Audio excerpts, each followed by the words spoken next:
الحمد لله رب العالمين والعاقبة للمتقين ولا عدوان إلا على الظالمين وأشهد أن لا إله إلا الله وحده لا شريك له لا مثيل له ولا وزير له ولا معين له ولا شبيه له ليس كمثله شيء وهو السميع البصير وأشهد أن سيدنا ونبينا وعظيمنا ومصطفانا ومعلمنا محمد رسول الله أدم الصلاة على النبي محمد فقبولها حتم بدون تردد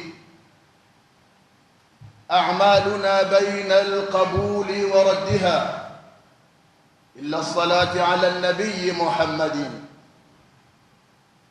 اللهم صل وسلم وزد وبارك على هذا النبي الكريم الحبيب محمد وعلى آله وصحابته الغر الميامين أما بعد فيا عباد الله أوصيكم وإياي بتقوى الله فقد فاز المتقون إذا المرء لم يلبس ثيابا من التقى تقلب عريانا ولو كان كاسيا وخير لباس المرء طاعة ربه ولا خير في من كان لله عصيا أيها الناس ndugu watukufu, baada ya kumshukuru Mwenyezi Mungu al-Maula Subhanahu wa Ta'ala kwa mara nyingine juu ya huruma yake na mapenzi yake, ametukusanya sisi wachache ambao tumefika maksudi hasa na shabaha ni kuihudhuria na kuitekeleza ibada tukufu hii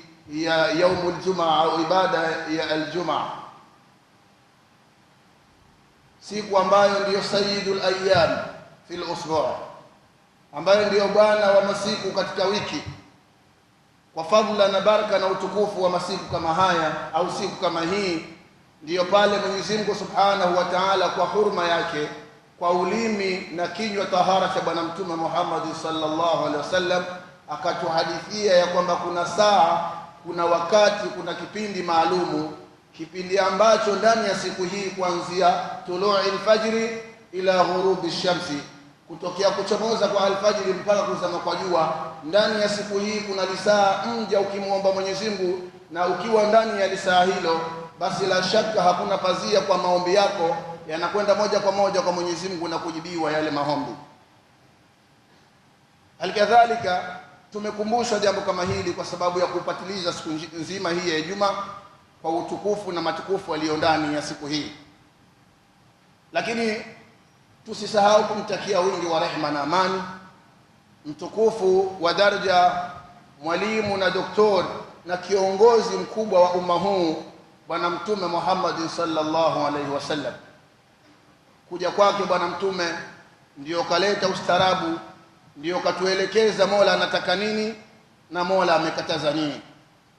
Sehemu ya hutuba yetu ya leo tutakumbushana jambo ambalo linaendana na wakati tuliokuwa nao leo, tukiwa tuko ndani ya siku ya 24 katika mwezi huu wa Oktoba.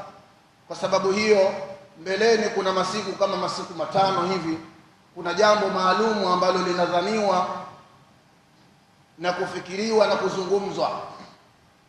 Tukisema linadhaniwa kwa sababu sisi huwa tunafikiria, lakini Mwenyezi Mungu ndiyo mpangaji na ndiyo muamuzi.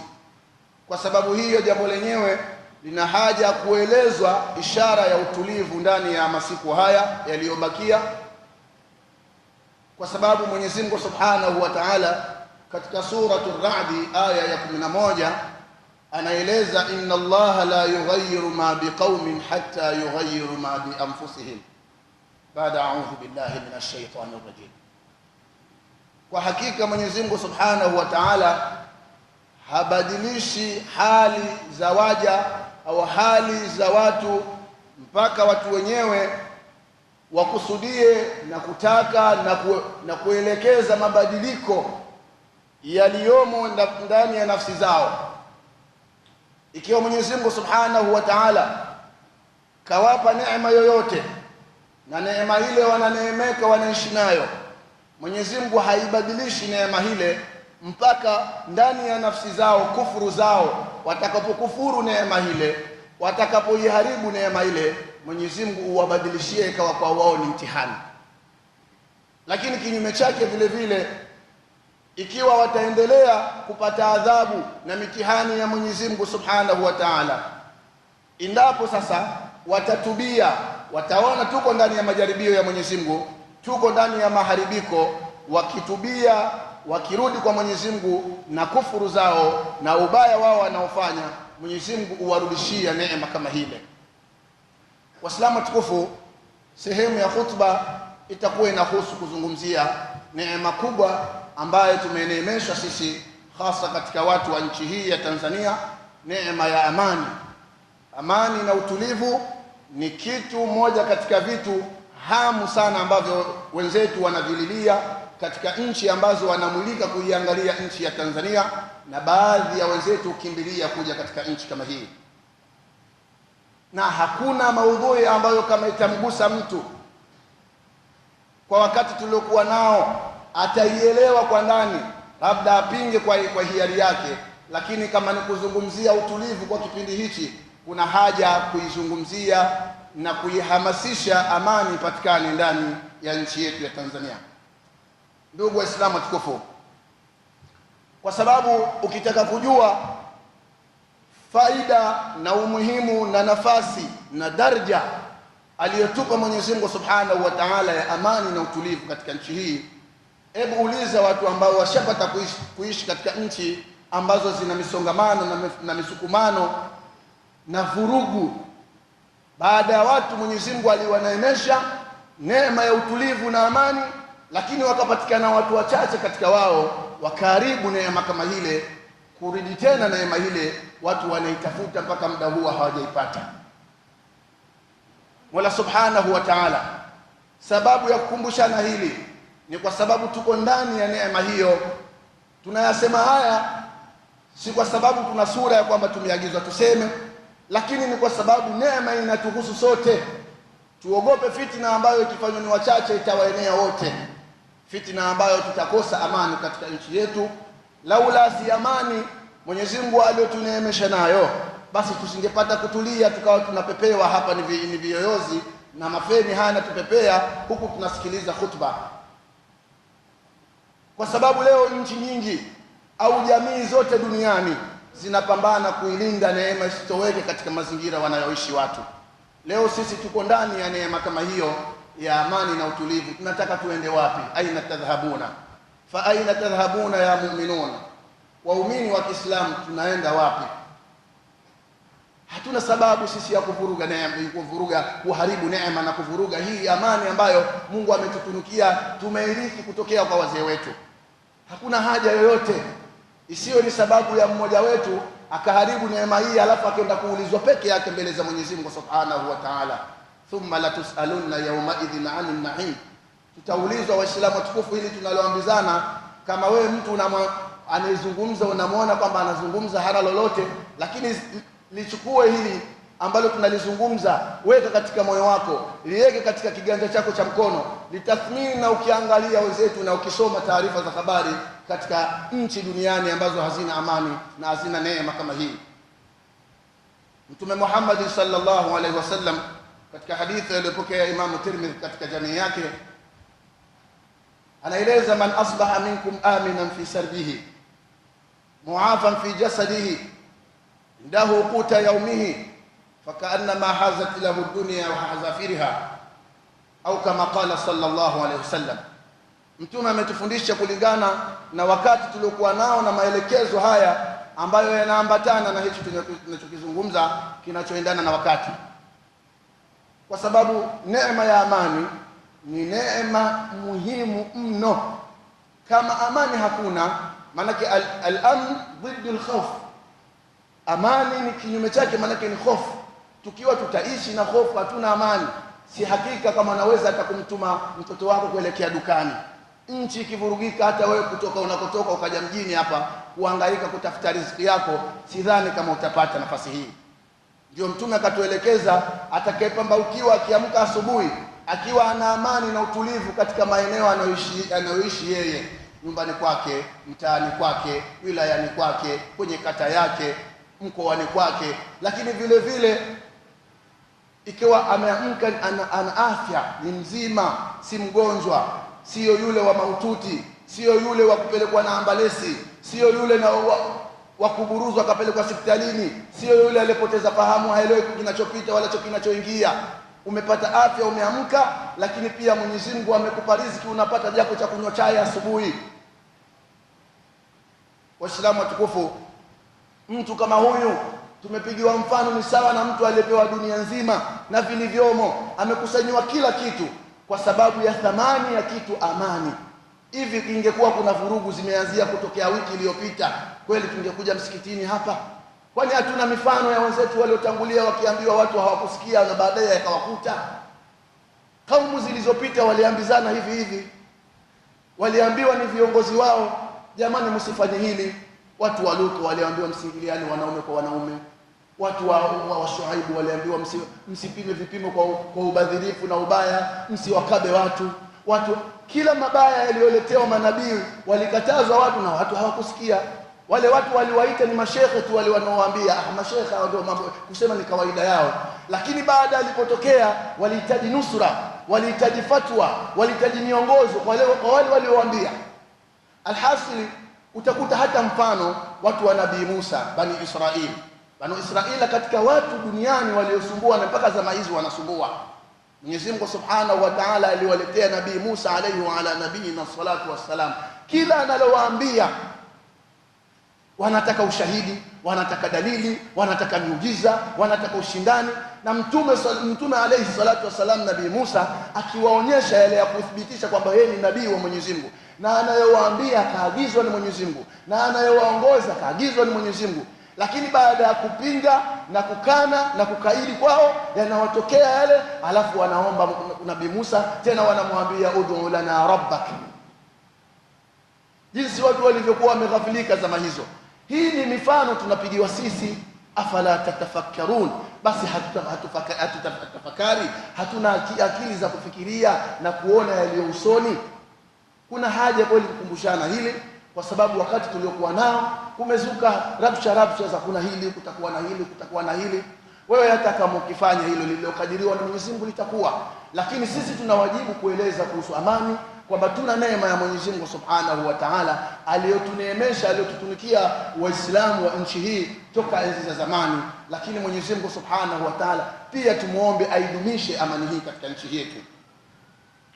Ndugu Waislamu tukufu, amani ikikosekana hakuna lolote ambalo litaendelea litakuwa limesimama sawa sawa.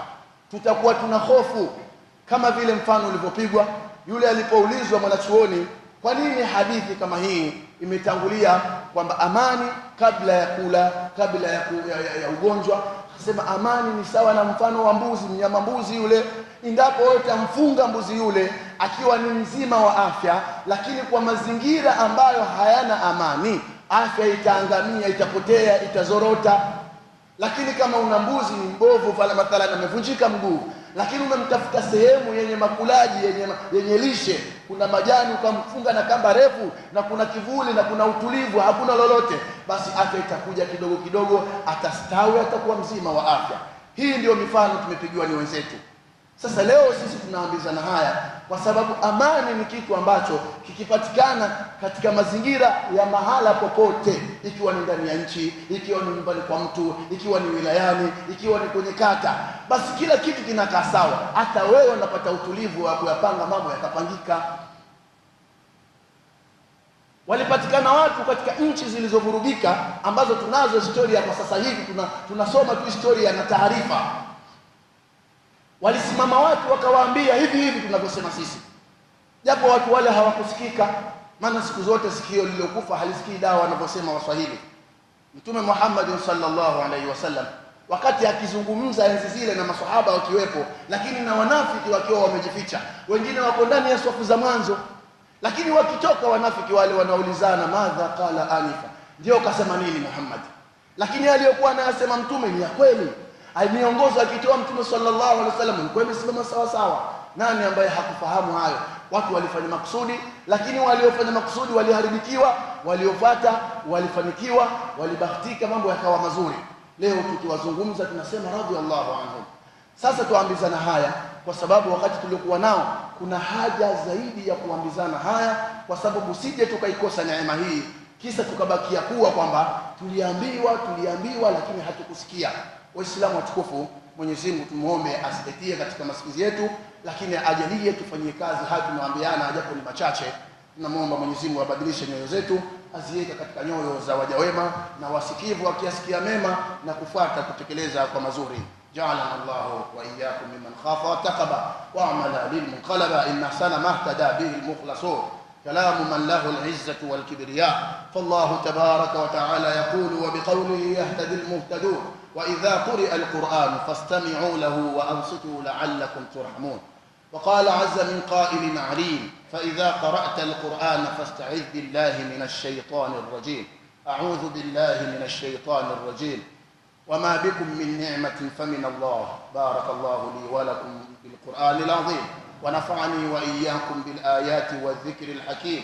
أقول قولي هذا واستغفر الله العظيم لي ولكم فاستغفروه فيا فوز المستغفرين ويا نجاة التائبين.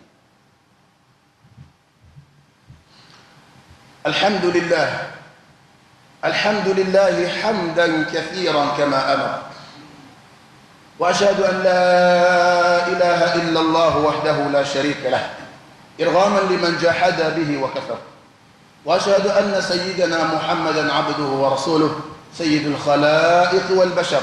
عباد الله، أوصيكم وإياي بتقوى الله فقد فاز المتقون. اتقوا الله تعالى من سماع اللغو وفضول الخبر، وانتهوا عما نهاكم عنه وزجر. واعلموا أن الله أمركم بأمر بدأ فيه بنفسه، وثنى بملائكته المسبحة بقدسه، وثلث بكم أيها المؤمنون من برية جنه وإنسه، فقال تعالى مخبرا وآمرا إن الله وملائكته يصلون على النبي يا أيها الذين آمنوا صلوا عليه وسلموا تسليما. اللهم صل وسلم وبارك على نبي الرحمة وشفيع الأمة عدد ما أحاط به علمك وأحصاه كتابك وضمه، وعلى آله وصحبه ومن نصره في كل مهمة، خصوصا منهم ذا الأصل العريق إمام المشارق، ذا الأصل العريق بصاحبه في الغار أمير المؤمنين سيدنا أبي بكر الصديق، وعلى الزاهد الأول الناطق بالصواب أمير المؤمنين سيدنا أبي حفص عمر بن الخطاب، وعلى جامع القرآن من استحيت عنه ملائكة الرحمن محيي الليالي بتلاوة القرآن أمير المؤمنين سيدنا عثمان بن عفان، وعلى أسد الله الغالب إمام المشارق والمغارب أمير المؤمنين سيدنا علي بن أبي طالب، وعلى ولدي سيدي شباب أهل الجنة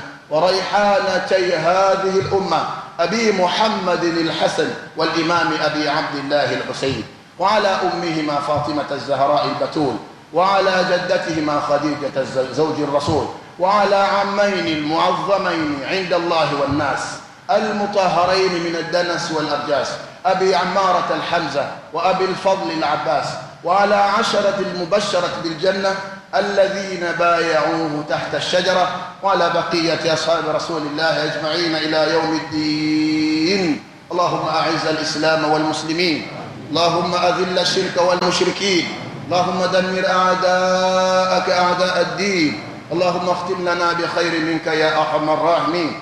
اللهم اغفر للمؤمنين والمؤمنات المسلمين والمسلمات الأحياء منهم والأموات إنك قريب مجيب الدعوات يا رب العالمين. اللهم اجعل هذا بلدا تنزانيا وسائر بلاد العالمين آمنا مطمئنا. اللهم اجعل هذا بلدا تنزانيا وسائر بلاد العالمين آمنا مطمئنا. اللهم اجعل هذا بلدا تنزانيا وسائر بلاد العالمين آمنا مطمئنا. اللهم آمنا في أوطاننا ولا تفتنا.